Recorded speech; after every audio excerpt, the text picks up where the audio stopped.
Welcome to the Deep Dive.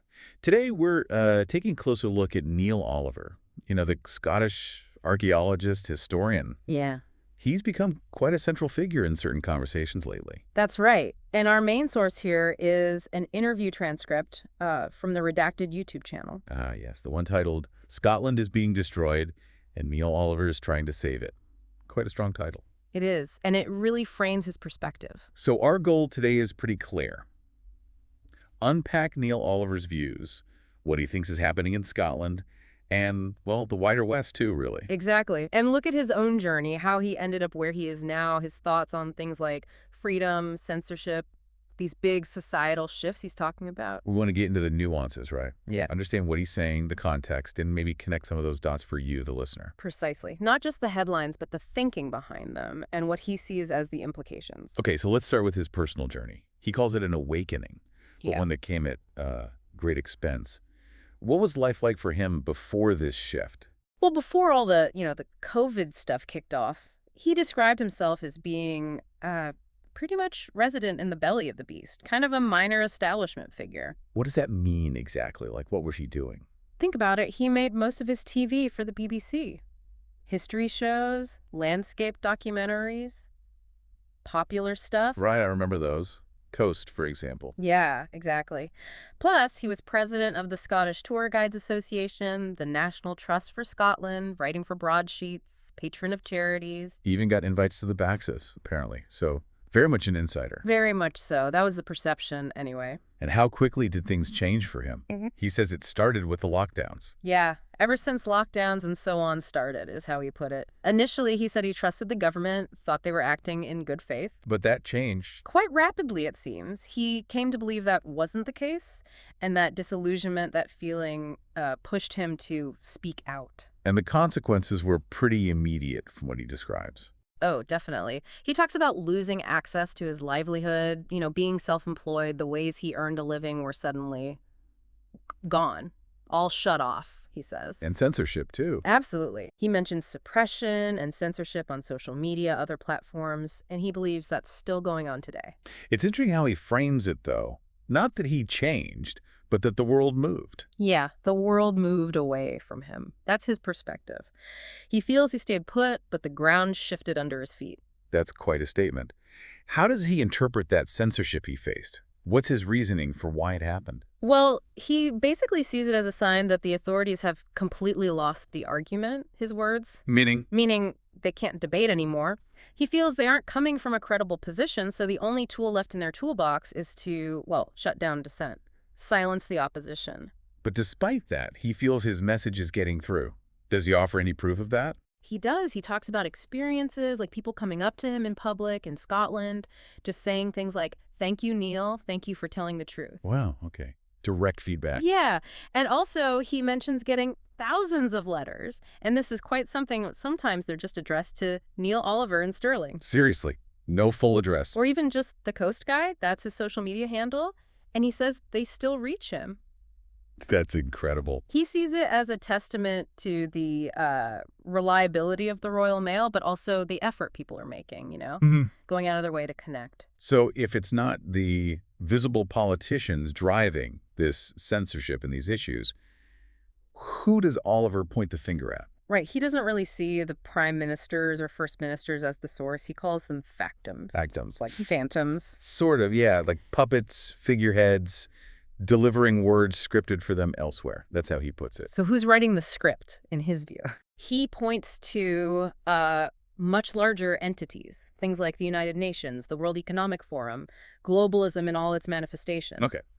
So a bigger transnational force. Exactly. He describes a pan-European, pan-Western civilization determination to close down dissent. It's a much bigger picture he's painting. That's fascinating when you think about Scotland's identity.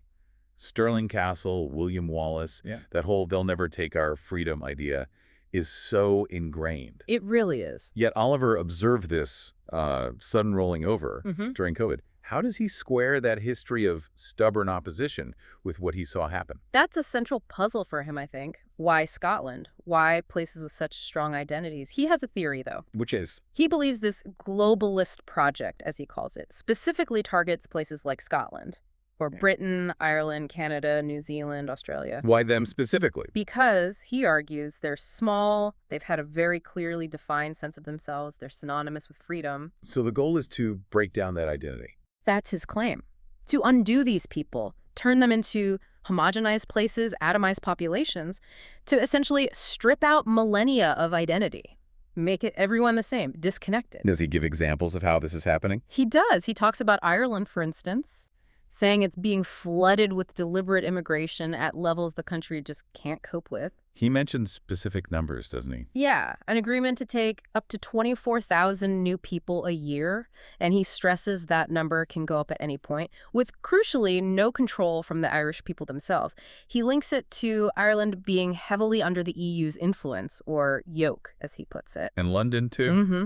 He relays what he hears from English people, that London is now unrecognizable, that it's fallen, gone, because of what he terms the uncontrolled arrival of outsiders. Strong words. This leads into his idea of an anti-human agenda, right? Yeah. Can you unpack that a bit? It sounds quite dramatic. It does sound dramatic, and it's a core part of his argument. He suggests that all the things that, really matter to people... Like family, community. Exactly. Family, community, having roots somewhere, a sense of belonging, owning a piece of your place, knowing its deep history.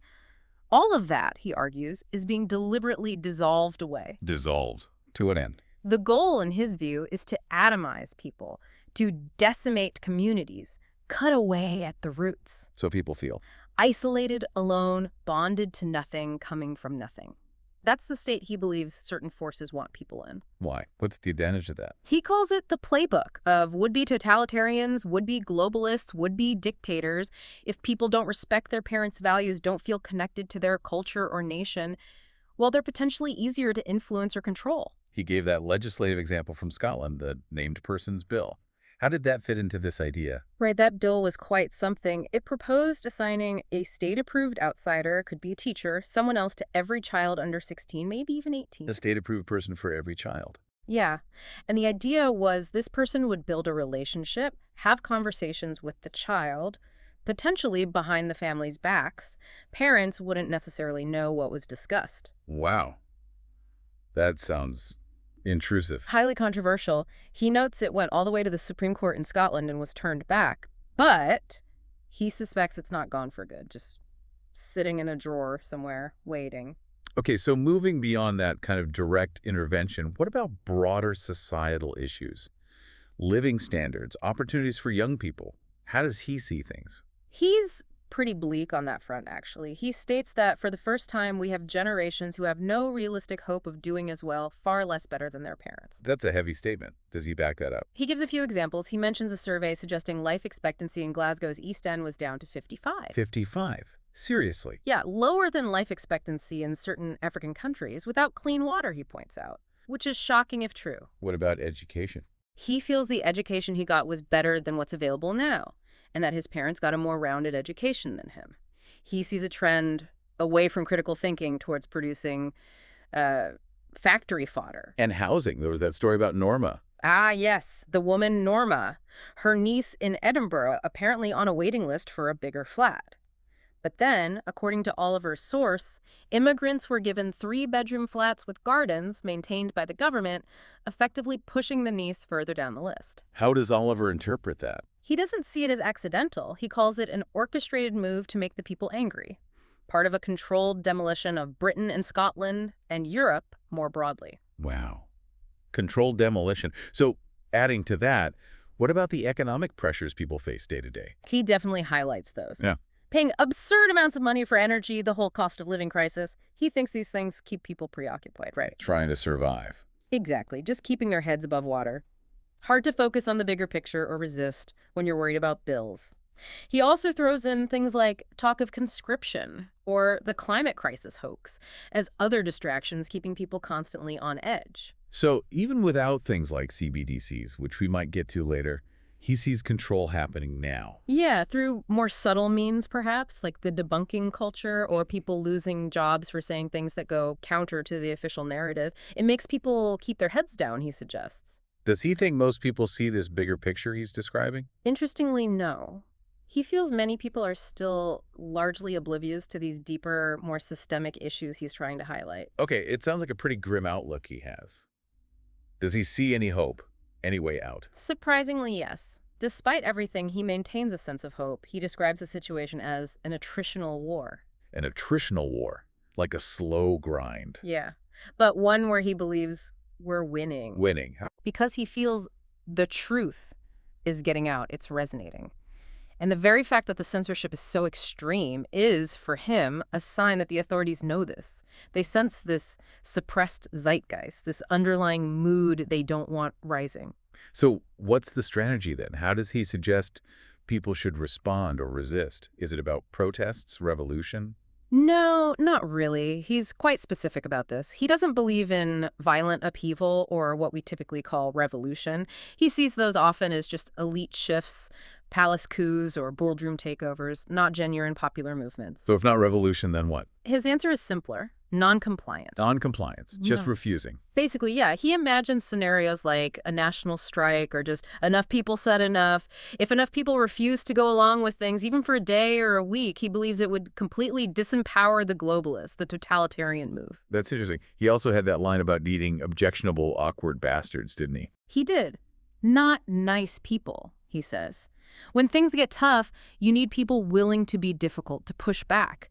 He mentioned examples like people physically moving those environmental roadblocks that block streets, people just saying, no more. And what are the core values he thinks people need to rally around for this pushback? He comes back to faith and family, these fundamental principles that he feels have been sort of obfuscated and pushed to the edges. He stresses the need to put them back at the center of people's lives. And underpinning all this is his belief in natural law, right? Yes, that's foundational for him. He sees natural law as inherently positive, something that wants the best for humanity. So the anti-human agenda he talks about is? It's a subversion, an inversion, a perversion of the natural law, in his words. But he fundamentally believes it will fail. Natural law, he says, will eventually reassert itself. He uses the image of a beach ball held underwater. Eventually, it will pop back up. Okay, let's shift gears slightly to the economy. He predicts trouble ahead there too, doesn't he? Fiat currency, the debt bubble. Absolutely. He expects some kind of shattering event related to the current financial system. What specifically worries him? Well, there's a lot of concern in the interview about central bank digital currencies, CBDCs, and the move towards cashless societies. Why is that a concern? The fear is control. He cites Spain as an example where apparently cash transactions over a few €100 are restricted, and using larger amounts of cash can get you labeled a terrorist. It pushes everything towards an all-digital system that's tracked, monitored, controlled. And does he see any signs that something big is coming? Any warnings? He and the interviewer point to the behavior of central banks and huge financial institutions like BlackRock and Vanguard. What are they doing? They're apparently accumulating as much gold as they can right now and silver. Oliver interprets this as them knowing something is about to happen with the current system, preparing for a shift. That connects to his views on the U.S. dollar, I suppose. Exactly. He points out the dollar's declining status as the global reserve currency dropping sharply from 70%. And he brings up the historical point that every fiat currency in world history has collapsed. How many did you say? 790 have come and gone, apparently. And the dollar, he argues, is backed by nothing solid anymore, just the full faith and credit of the U.S. Treasury, which is massively in debt, and maybe U.S. military power, which he feels is waning. So if the dollar weakens significantly or collapses, what happens to ordinary people? The prediction is devaluation, debasement of the currency by the Federal Reserve. This leads to much higher inflation, which, he warns, will inevitably crush the middle class and hit poor Americans the hardest. A pretty grim economic forecast. So looking back at everything, all these challenges, the personal cost to him losing connections, being dropped by charities he supported like Combat Stress, or even the Association of Lighthouse Keepers. Yeah, quite a list. Despite all that, he says, no regrets. Why? That seems quite remarkable. It really is. His reasoning is powerful. He says he's learned more about what's going on in the last 5 years than in the previous 5 decades. That's huge.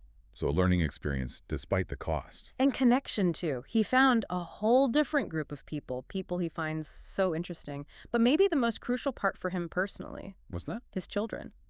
He says they saw me being challenged, and importantly, saw that he didn't back down, and he emphasizes his family was 100% solid all the way through. Wow, that really ties back into his emphasis on family being central, doesn't it? It absolutely does. Standing firm, having that support system, it clearly means everything to him and reinforces his core message. So as we wrap up, it leaves us with a lot to think about. Oliver talks about noncompliance, about natural law reasserting itself.